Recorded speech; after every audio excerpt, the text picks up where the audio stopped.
Boa noite a todos, que a graça do nosso Senhor e Salvador Jesus Cristo esteja conosco nesse momento em que nos reunimos para ouvir da santa palavra do nosso Deus.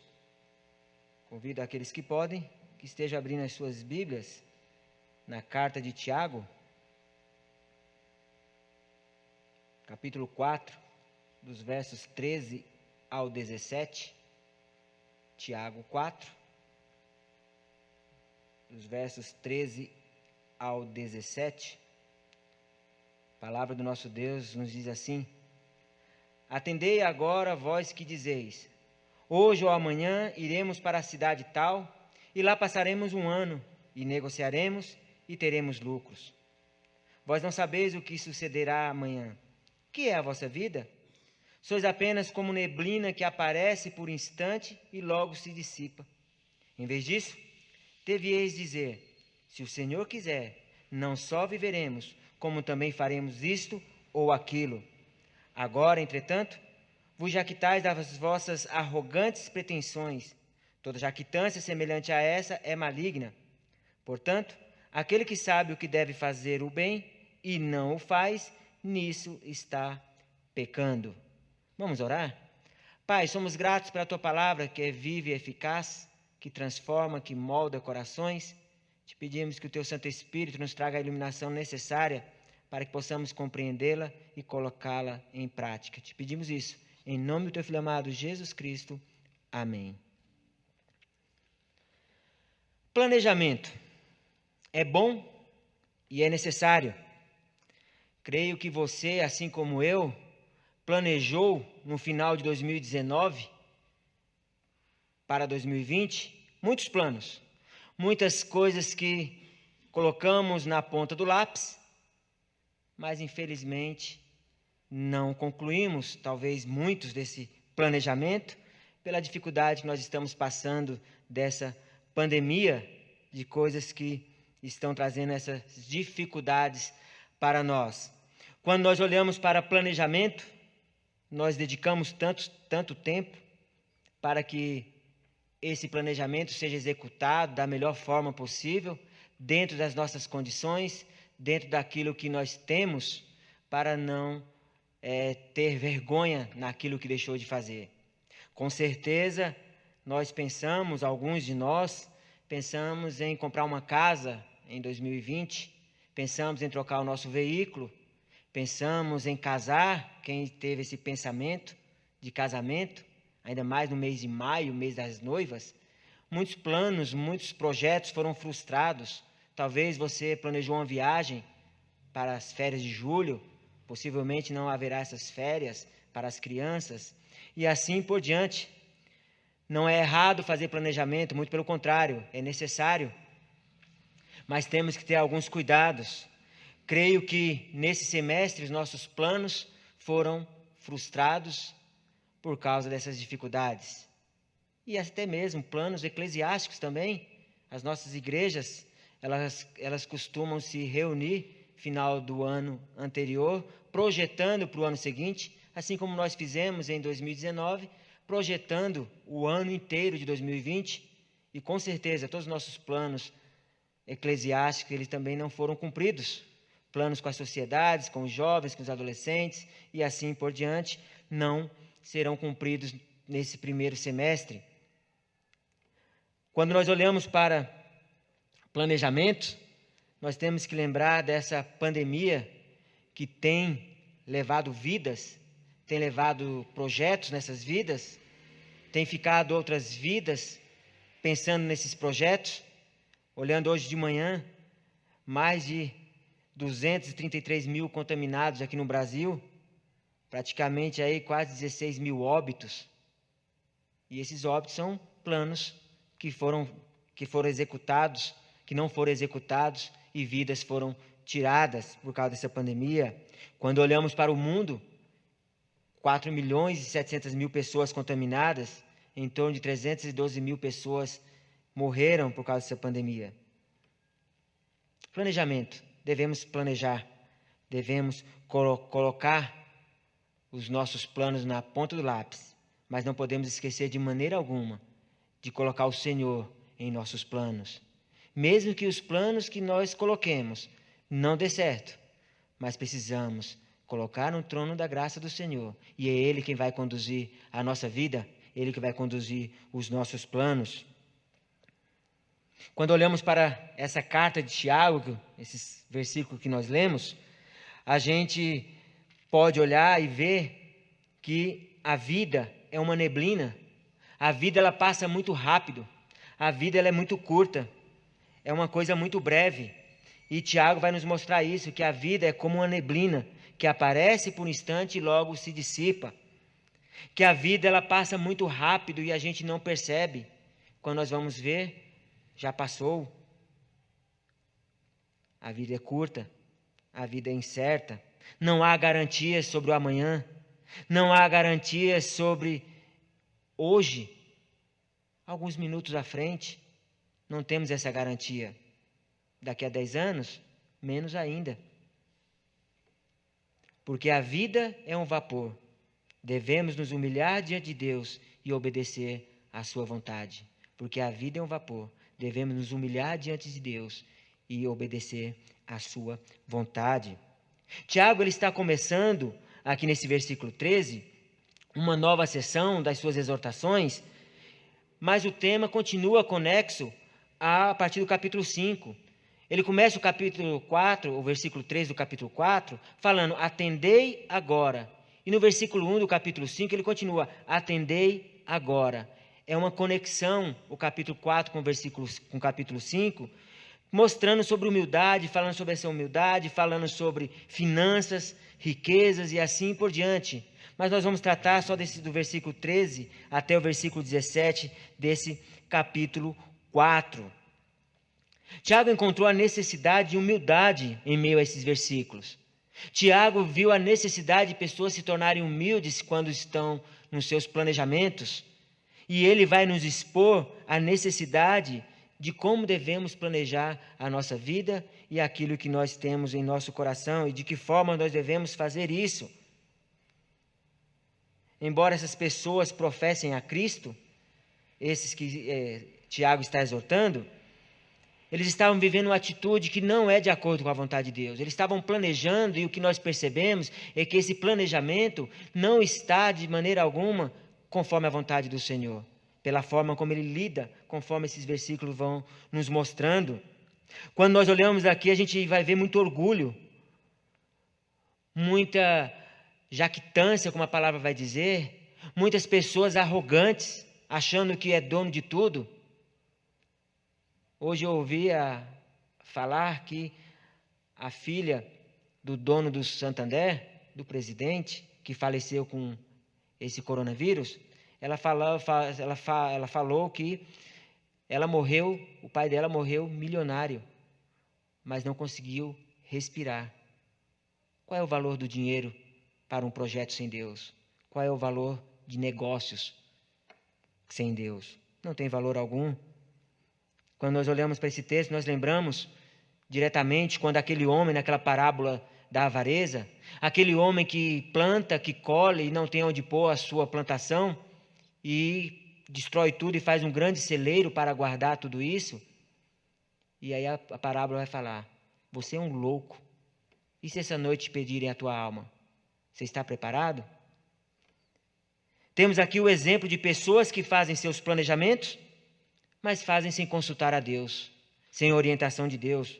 Tiago está dirigindo aqui a uma parte da igreja, os negociadores, os comerciantes. É para essas pessoas que Tiago está dirigindo. A frase atendei agora traz a ideia de que ouçam, prestem atenção, estejam atentos ao que vocês estão fazendo. Observem aquilo que vocês estão falando, aquilo que vocês estão propondo. É isso que ele traz, que ele quer falar. Vocês estão loucos. Vocês estão pensando no lucro, em negociar, mas vocês não estão colocando o Senhor nesse seu negócio. Tomem cuidado. Essas pessoas de negócio tinham um plano de negócio sólido. Eles tinham um lugar. Eles sabiam para onde iam, quanto tempo ia demorar nesse local, o que ia fazer e por que eles iam nesse local. Quando nós olhamos nesse verso 13, a gente vai ver que eles começa a falar assim: hoje ou amanhã. Quando eu vou fazer isso? Hoje ou amanhã. Aonde eu vou fazer isso? Tal e tal cidade. Vamos passar e fazer isso. Quanto tempo eu vou fazer? Vai custar essa negociação? Passar 1 ano nesse local? Fazer o quê? Comércio. Para quê? Para lucrar. É isso que esse povo está querendo. É isso que está sendo exortado. Atendei agora, vós que dizeis, hoje ou amanhã iremos para a cidade tal, e lá passaremos 1 ano, e negociaremos e teremos lucros. É isso que eles estão querendo. É isso que eles estão negociando. Em todo o planejamento, eles deixaram de fora o mais importante: quem. Não é o quê, não é quando, não é onde, não é quanto tempo, não é o que eu vou fazer, nem o que eu vou ganhar com isso. É quem está conduzindo esse meu planejamento. Será que é só eu? Ou é Deus que está conduzindo tudo isso? Quando eu olho para esse texto e vejo esses 5 momentos, essas 5 questões, eu lembro das 5 vontades do rei da Babilônia. Ali em Isaías, capítulo 14, verso 13 e 14, o rei da Babilônia, naquela questão, ali prefigura Lúcifer, Satanás.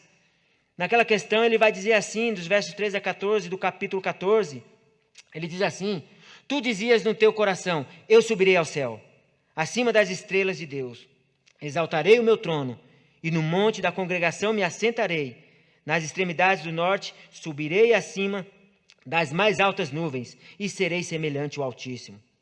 Aí a resposta é: contudo, serás precipitado para o reino dos mortos, no mais profundo abismo. Aqui o rei da Babilônia está falando: eu subirei ao céu, exaltarei o meu trono, a congregação me assentarei perante ela, subirei acima das mais altas nuvens e serei semelhante ao Altíssimo. Arrogância pura. Onde está Deus nos seus planejamentos, nos seus planos? Fazer planos, como eu já falei, é uma coisa boa, necessária. Mas se você não planejar com Deus, se você não submeter os seus planos a Deus, os seus planos vão ser frustrados. E esse é o tema do nosso sermão. Submeta os seus planos a Deus.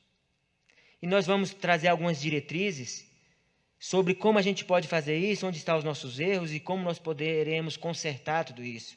A primeira coisa que nós devemos fazer é admitir a ignorância do futuro. Nós precisamos admitir. O futuro não nos pertence. Ele vai dizer, hoje ou amanhã, iremos para a cidade tal, lá passaremos 1 ano, vamos negociar, vamos lucrar com tudo isso. Mas será que você vai estar vivo hoje ou amanhã?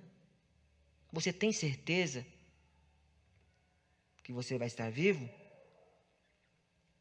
Conversava com um membro da nossa igreja ontem, e ela estava incomodada porque ela adquiriu um plano funerário, ela havia comprado um túmulo, e algumas pessoas estavam falando que não havia necessidade, isso, aquilo, e ela estava meio desconfortada com isso. E eu falava com ela que ela fez um bom negócio. Isso não é errado.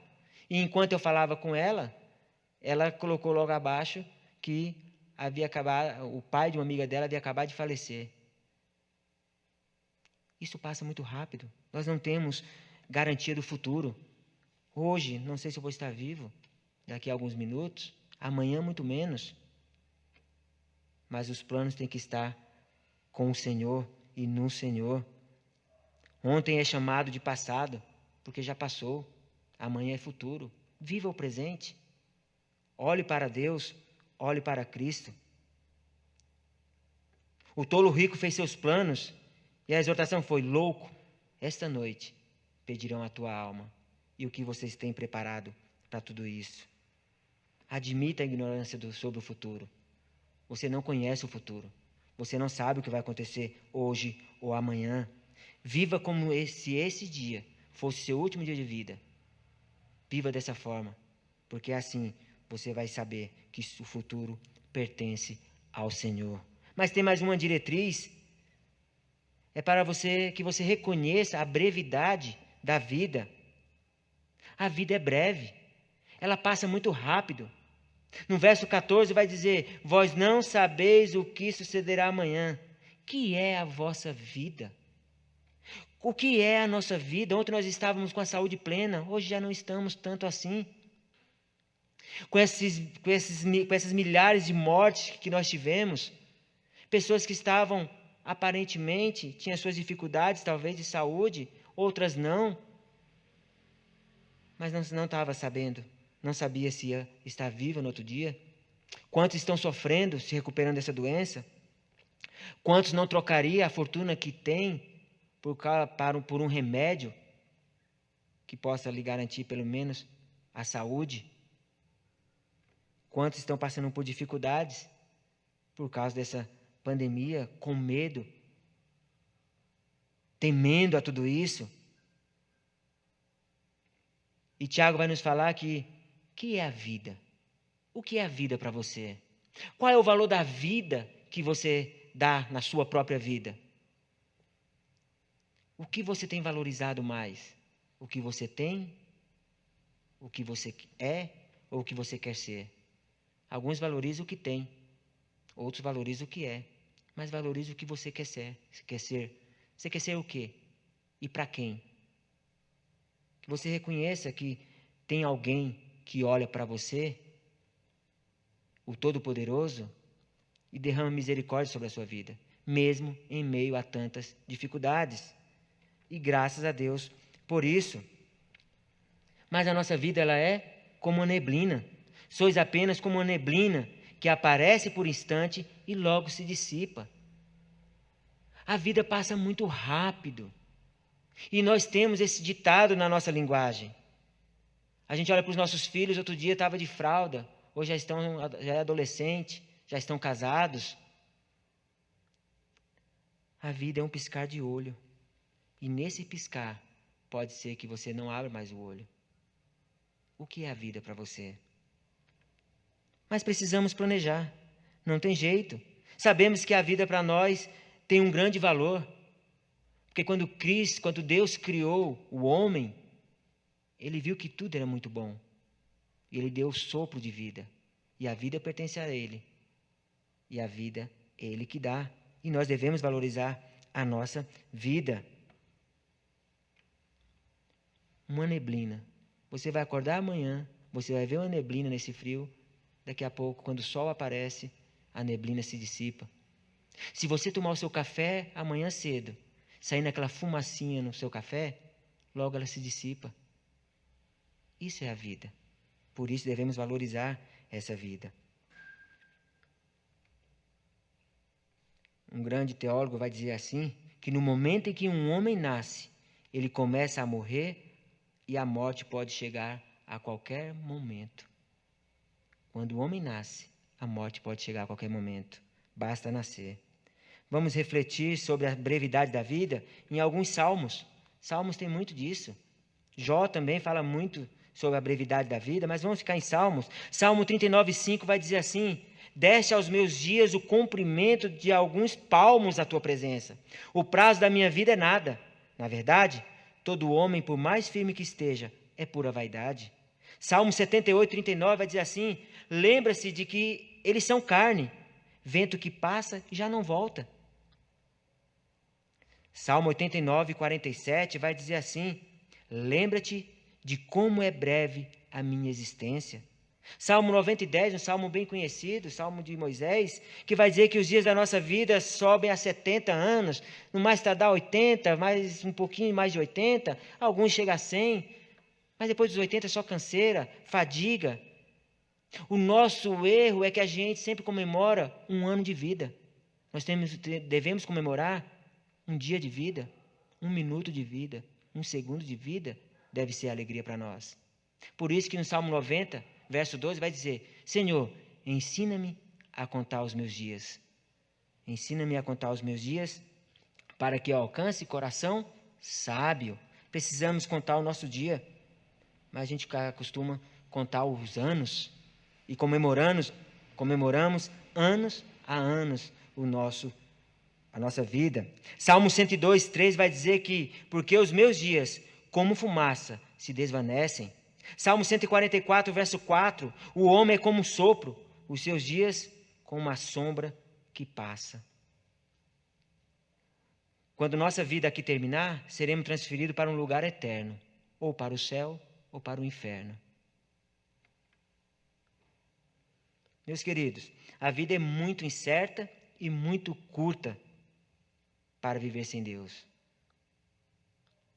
Mas eu falo viver com Deus no centro. Não falar que vive com Deus, mas Deus não está no centro. Talvez esteja de lado ou atrás, mas Deus tem que estar no centro da nossa vida. Contamos nossas vidas, como eu já disse, em anos, mas pense em contar sua vida em segundos. Se você conseguir, em milésimos de segundo, porque a vida é muito breve, é muito curta. Em 1 Samuel 20, verso 3, Davi vai dizer assim com Jonathan ali, naquele momento, vai dizer dessa forma: mas verdadeiramente, como o Senhor vive e como vive a sua alma, há apenas um passo entre mim e a morte. Como a vida é breve, viva como se este fosse o último dia da sua vida. Você já admitiu a ignorância sobre o futuro? Você já reconheceu a brevidade da vida? Agora, submeta-se à vontade de Deus. No verso 15 vai dizer assim: em vez disso, em vez de você ficar planejando se vai hoje ou amanhã, aonde você vai, que cidade você vai, quanto tempo você vai passar nesse local, o que você vai fazer, o que você vai ganhar com isso, você não sabe se você vai conseguir fazer isso, porque a vida é breve. Em vez disso, faça o seguinte, diga dessa forma: se o Senhor quiser, não só viveremos, como também faremos isso ou aquilo, mas se Deus quiser. É vontade do Senhor. Submeta-se à vontade de Deus. Submeta os seus planos à vontade do Senhor. Essa é a terceira diretiva que eu trago para os irmãos. Coloque seus planos no trono da graça do Senhor. Entregue a Ele, confiando, fazendo com que os seus planos sejam bem-sucedidos, tanto positivamente aos nossos olhos, como negativamente aos nossos olhos. Se for positivamente, amém. Se os nossos planos, mesmo com Deus, deu negativo, amém. Porque é vontade do Senhor. Porque se Deus quiser, vai acontecer. Se Deus quiser, não só viveremos, mas fazemos isso, aquilo. Porque assim o Senhor permite. O mais importante aqui é a palavra se, S-E, é se Deus quiser. E essa frase, essa expressão, é muito comum em nossas vidas. Nós usamos isso, se Deus quiser, para tudo. Nós planejamos e depois falamos, se Deus quiser, vai dar certo. Isso é um hábito. Não é entregar os planos no trono da graça do Senhor. É apenas um hábito. É uma coisa mecânica. É como um jogador de futebol, que ele chuta a bola e bate na trave. E depois que acaba o jogo, ele vai falar, se não fosse a trave, só que o goleiro do outro lado vai falar, se não fosse a trave, os dois têm o si. Mas se Deus quiser, se realmente você entregar no trono da graça do Senhor, não faça os planos e depois entregue para o Senhor e falando, se Deus quiser. Esses dias eu estava vendo um vídeo no YouTube e estava mostrando um papagaio. E o papagaio só sabia falar, se Deus quiser, porque era um hábito na casa onde ele morava ali junto com as pessoas. Se Deus quiser, se Deus quiser, se Deus quiser. Não. Planeje com o Senhor. E se Deus quiser, tudo vai acontecer. Não só viveremos, mas como faremos isso ou aquilo. Salmo 124, verso 1 e 2 vai dizer, se não fosse o Senhor que esteve ao nosso lado, Israel que o diga. Ele continua, se não for o Senhor que esteve ao nosso lado quando os homens contra nós se levantaram. Não fosse o Senhor, se não fosse o Cristo, se não for o Senhor, o que seria de nós?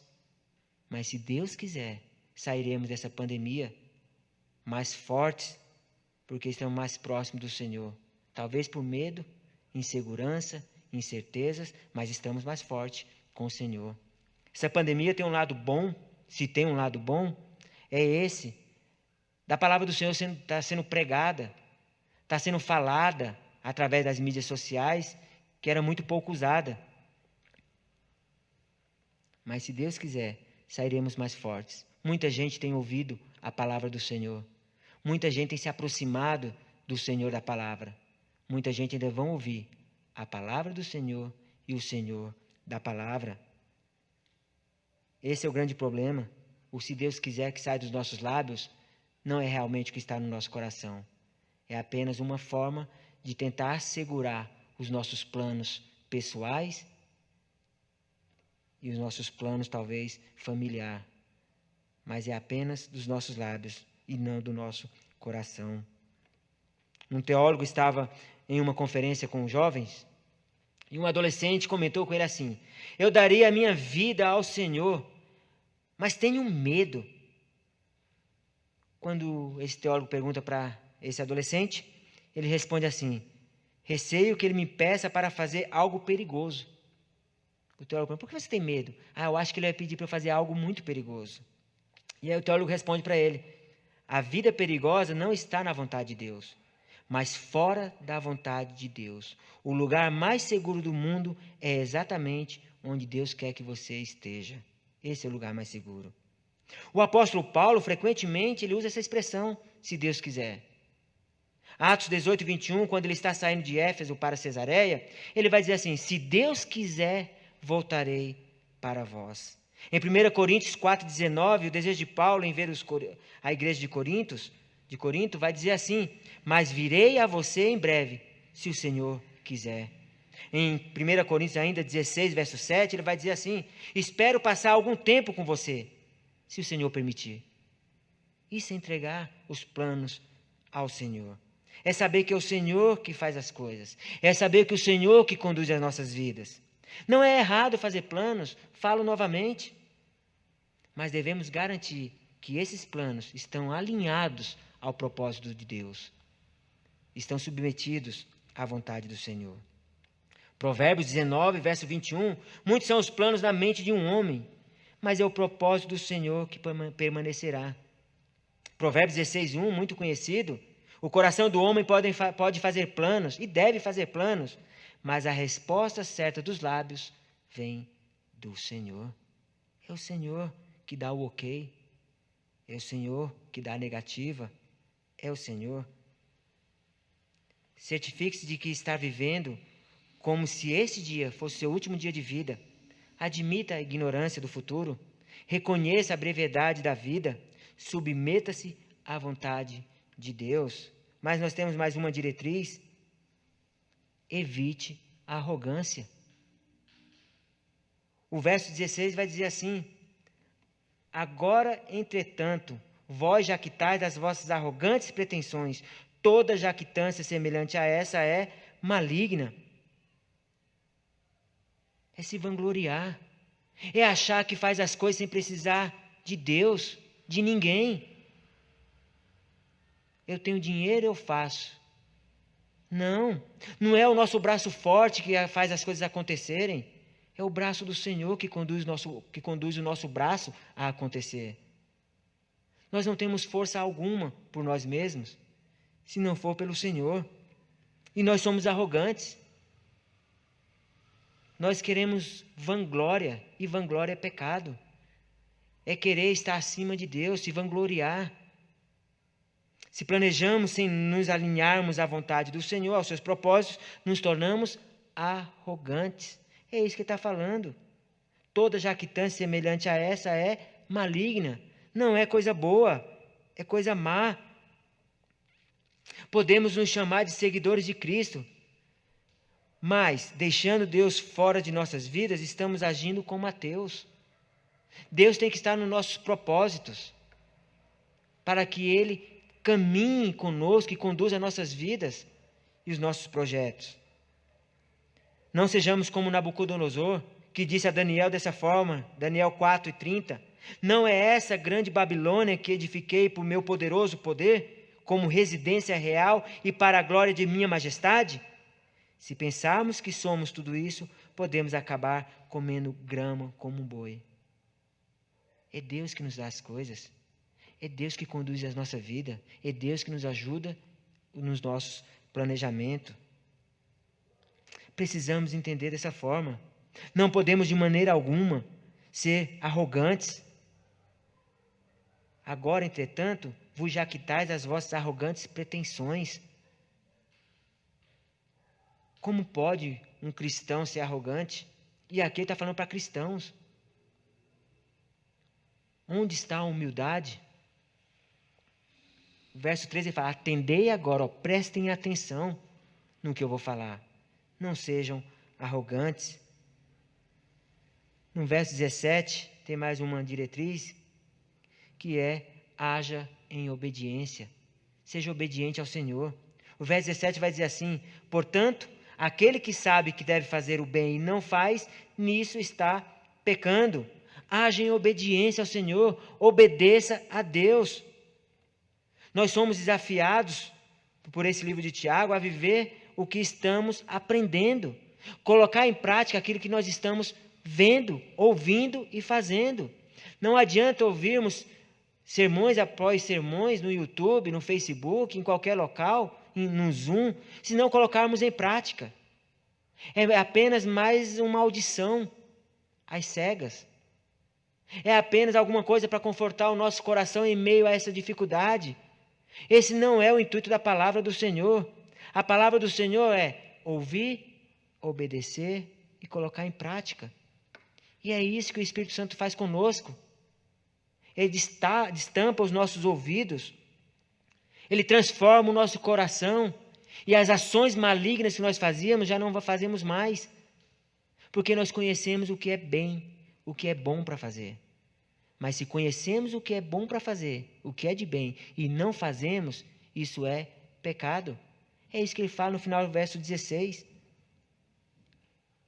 Quem não faz o bem sabendo o que tem que fazer, nisso está pecando. Paulo tinha essa dificuldade. O bem que eu quero fazer, esse eu não faço. Isso que ele vai falar lá em Romanos. Mas o mal que eu não quero, isso eu faço com uma facilidade enorme. Mas quando nós ouvimos a palavra do Senhor, quando nós estamos dispostos a ouvir essa palavra com o coração e com a mente, nós mudamos porque o Espírito Santo começa a habitar em nós e transforma a nossa vida em uma nova vida, em novidade de vida, nos converte. E com isso, nós colocamos em prática aquilo que ouvimos, aquilo que pensamos, aquilo que fazíamos, já não faz mais parte do nosso costume. A nossa vida é completamente mudada e moldada pelo Espírito Santo do Senhor. Pecar de omissão é fazer aquilo que sabemos que temos que fazer, mas não fazemos. Quando nós sabemos o bem que temos que fazer e não fazemos, nós estamos pecando. A melhor maneira de lidar com o futuro é hoje. Hoje é o seu futuro. Porque a cada segundo é o nosso futuro. Precisamos entender isso. Mas sempre há o momento de fazer as coisas certas. Sempre temos a oportunidade de fazer a coisa certa quando Deus permite. Se Deus quiser, Ele transformará a sua vida como transformou a minha e transformará muitas vidas, se assim Deus quiser. Poderíamos dizer assim: obediência atrasada é realmente desobediência. Você tem alguma obediência atrasada em sua vida? Deixou de obedecer, fazer aquilo que é bom? Isso é pecado. Você sabe o que Deus quer que você faça e você não faz? Está errado. É pecado. O que fazer nessas horas, nessas dificuldades? Aqui está o que nós aprendemos hoje. Admita a ignorância do futuro. Reconheça a brevidade da vida. Submeta-se à vontade de Deus. Evite a arrogância e haja em obediência. E para concluirmos, você está vivendo esse dia como se fosse seu último dia de vida? Continue fazendo planos. É necessário. Provavelmente, se você fez o plano anual, o primeiro semestre já foi. Como dizem, o seu plano foi de água abaixo. Mas graças a Deus que Deus deu a vida e está mantendo a sua vida. Talvez o seu plano para o próximo semestre será frustrado. Com certeza, pelo menos alguns serão frustrados pela incerteza do próximo semestre. Mas não esqueça de planejar com Deus. Não esqueça de colocar no trono da graça de Deus os seus planos e os seus projetos. Arrependa-se. Arrependa-se. Volte-se a Deus. Reconheça que você não pode mexer um palmo, porque nós não somos capazes para isso. O futuro pertence ao Senhor. A nossa vida é curta. É uma neblina, é um vapor, é uma sombra, mas tem muito valor, porque assim Deus fez o ser humano. Quando você olhar para a palavra do Senhor, reconhecendo que a sua vida é curta, você vai valorizar mais. Quando você olhar amanhã, qualquer fumaça se dissipando, lembre da sua vida. Peça ao Senhor que ajude a contar os dias da sua vida, para que você tenha um coração sábio, um coração voltado para o Senhor. O que podemos dar a Deus, a não ser o nosso arrependimento? De que forma nós devemos olhar para Deus? Os nossos planos devemos fazer, como eu já falei várias vezes, mas não esqueça de que os nossos planos têm que estar de acordo com a vontade do Senhor. E se Deus quiser, nós executaremos os planos conforme a vontade do Senhor. Amém, meus queridos? Pai, entregamos a Ti os nossos sonhos, os nossos planos, entregamos a Ti a nossa vida. Te pedimos que o Senhor derrame as Tuas misericórdias, as Tuas graças sobre cada um de nós, nos dando a calma, a tranquilidade em meio a tantas dificuldades, que possamos entender que esse dia pode ser o nosso último dia de vida. Precisamos valorizar a nossa vida. Não sabemos do futuro, o que vai acontecer amanhã, daqui a alguns dias. Sabemos de uma coisa, que a vida é breve. Passa muito rápido como uma neblina. Sabemos também que, com tudo isso, devemos submeter todos os nossos planos a Ti, Senhor, à Tua vontade, ao Teu querer. E se o Senhor quiser, tudo vai ocorrer conforme a Tua vontade. Que possamos compreender o que o Senhor quer para cada um de nós. Que possamos ouvir a Tua palavra e mudar as nossas vidas, as nossas atitudes. Para que possamos ter coração sábio. Que o Senhor ensine a nós a contar os nossos dias. Que toda arrogância saia da nossa vida. Que tenhamos humildade em reconhecer que tudo vem do Senhor e tudo é para o Senhor. Que possamos obedecer a Ti. Se sabemos aquilo que devemos fazer e não fazemos, pecamos, erramos. Mas o Senhor conhece o nosso coração, o Senhor conhece a nossa mente, sabe da nossa fragilidade, mas também sabe da nossa desobediência. Mas te pedimos que o Senhor derrame a Tua graça sobre nós dia após dia, preservando a nossa vida, nos dando saúde e paz. Paz ao mundo que tanto precisa.